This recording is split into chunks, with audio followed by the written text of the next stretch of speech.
Titus Lucretius Carus was an ancient Roman philosopher and a poet whose life we know very little about. All we know about him and his life is that he was a Roman citizen having a high standing in ancient Roman society, born sometime after 100 BCE, and he was a follower of the atomism of Democritus and the materialist teachings of Epicurus, who emphasized the role of pleasure in human life. Whatever we know of Lucretius is at best guesswork and at worst pure fabrication. According to St. Jerome, Lucretius drank a love potion that sent him mad. In brief moments of lucidity during his madness, Jerome tells us Lucretius scribbled down his masterpiece, his masterwork, and then, when he was done, he committed suicide at the age of 44. But the popular view is that many religious Romans disagreed with his views and defamed him after his death, so we do not really know what is true. Lucretius writes philosophy in verse, and he says that he writes philosophy in verse in a way that this bitter philosophy is sweetened with poetry. His only work, his only surviving work, is the Rerum Nature, usually translated into English as On the Nature of Things. It is a book length poem written in hexameters and divided into 6 books, each of which addresses a major topic within Epicurean philosophy. On the Nature of Things was largely forgotten in the Central Middle Ages until the early 15th century when a book collector named Poggio Bracciolini found a copy in a German monastery. He was very interested in the work and copied and circulated it. Lucretius's work, The Nature of Things, feels like a combination of Einstein, Freud, Darwin, and Marx. Anyway, Book 1 of On the Nature of Things starts with basic scientific facts such as nothing comes from nothing, then moves on to how atoms can further be divided into smaller bits. Lucretius shares the views of pre-Socratic atomist Democritus that everything is made up of either void or atoms. This was a highly controversial theory in both Epicurus's and Lucretius's day, and Lucretius spends part of this book defending his atomic theory against other philosophers. Lucretius says that everything is made up of either atoms or void, and he says that the void must be infinite. The reason the void must be infinite and there must be an infinite number of atoms in an infinite amount of time is that if the void was finite and there was a finite number of atoms in a finite amount of time, all of the atoms would have collected at the lowest power point of the universe. And if there was a finite number of atoms in a finite void, there would be no tangible objects because the atoms would be so vastly dispersed so that no empirically observable physical object could be formed. Therefore, he explains in this way that the void and the universe are infinite. Book 2 describes the composition of physical bodies. All objects, including humans, are made up of the same atoms and void. This book then addresses the famous swerve of Epicurean atomic theory. He wonders that if atoms move in perfectly straight parallel lines, how then can atoms ever come to interact? He says that they do not move through perfect straight lines to the void, and every now and then some of them deviate. Rather than moving in a uniform, predetermined way, atoms move randomly, swerving as they fall through space. It is this swerve that causes collision and change. And how do we know that this theory is correct, he asks. Well, if it wasn't, and if the atoms did not swerve, we would not have free will. But clearly we do have free will. Therefore, the atoms must swerve. He says that just as atoms swerve from their fixed courses in unpredictable ways, we too swerve from our seemingly fixed courses, not on account of the atomic swerve, but on account of the whims of each, as we are unpredictable beings in an unpredictable universe. In Book 3, he transitions from abstract atomic theory to its implications for an ethical life. He talks about the fear of death and says that this fear of death is inculcated just like stories we tell to children to scare them. He says that because everything consists of atoms and void, the body and soul are also made of the same material. The soul, made up of atoms, dissolves and is reused just like everything else at death. He emphasizes that we must not believe that the soul is immortal because the soul is not distinct from the body but is made up of atoms itself, which dies with the body. So death is the end of you and you must not fear death. He says that you will not be around to concern yourself with worries of death when you are already dead, and even if you are resurrected, you would not have any memory or recollection of your past lives, just like now we have no memory today of our previous lives. so none of the fear attached with death should matter to you. This fundamental belief leads to the Epicurean tetrapharmacon or fourfold remedy. First, do not fear the gods. Second, do not fear death. Third, the good is attainable. And fourth, the bad is endurable. These four principles form the core of Epicurean philosophy. First, freedom from unnecessary fear allows you to live a happy life. Next, focusing on simple needs enables you to live a balanced life, free from pain, and finding joy in simplicity and the mind helps you to live through difficulties such as illness. Book 3 ends with a sermon on the theme of not fearing death, including the famous statement, "Death is nothing to us." Book 4 is devoted to the mind, including senses, bodily functions, and physical desire.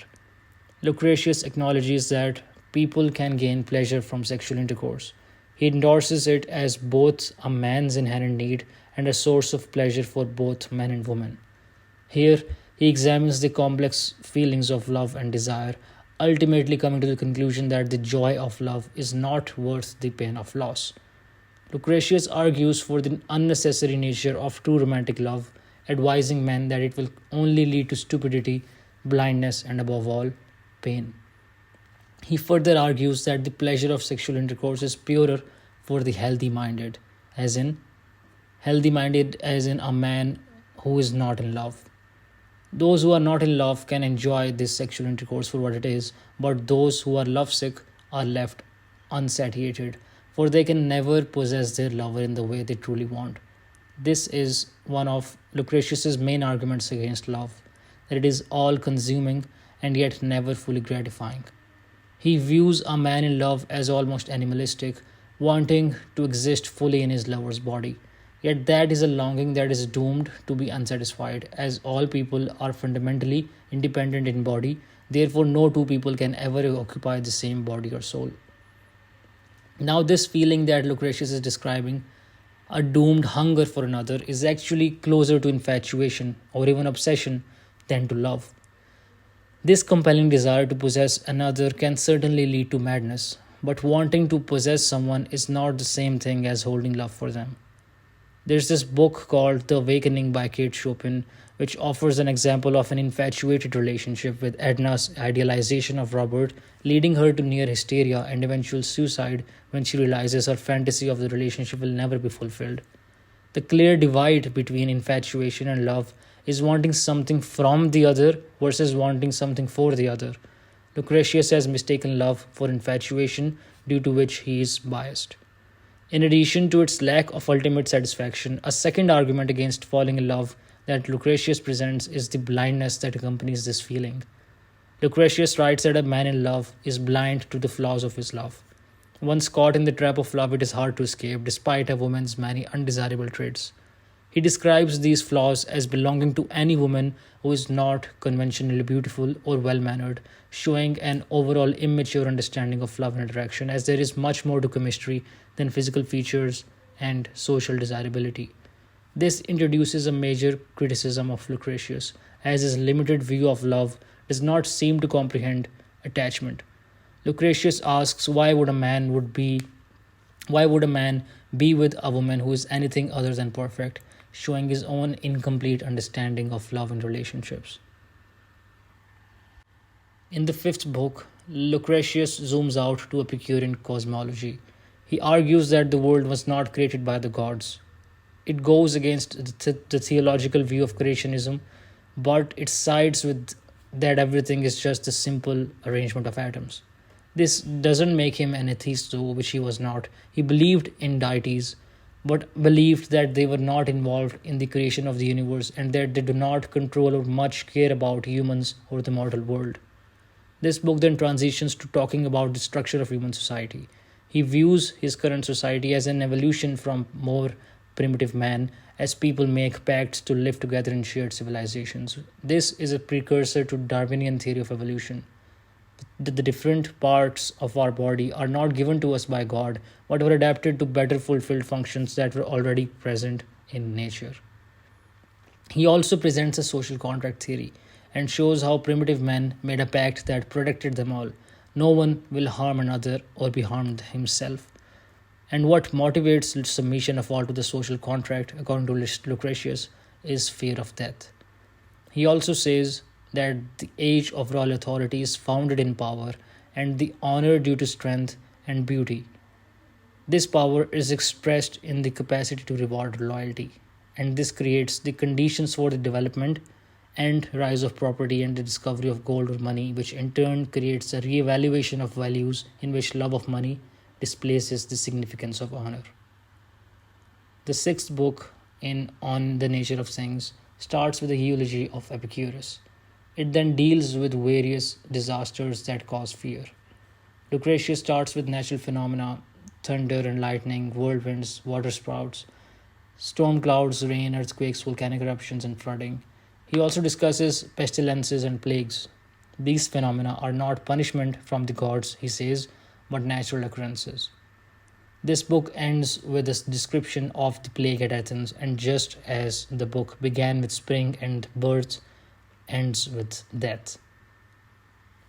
Lucretius is the complete opposite of Plato. Plato rejected the view of the ancient atomists based on his texts Phaedo and the allegory of the cave presented in the Republic. Plato believed that the universe was rationally ordered to be the best it can possibly be by the ultimate idea of the good, which is the source of reason and the source of the material world, while Lucretius is a material atomist who believes that it was not by intelligent design, but everything is made out of infinite bits of matter called atoms that exist in an infinite void for an infinite amount of time, and all the order that we perceive in the universe is a random combination of these little bits of matter over an enormous expanse of time. Another reason Plato would have rejected this theory is that Plato believed in the immortality and reincarnation of the soul, none of which is believed by the atomists.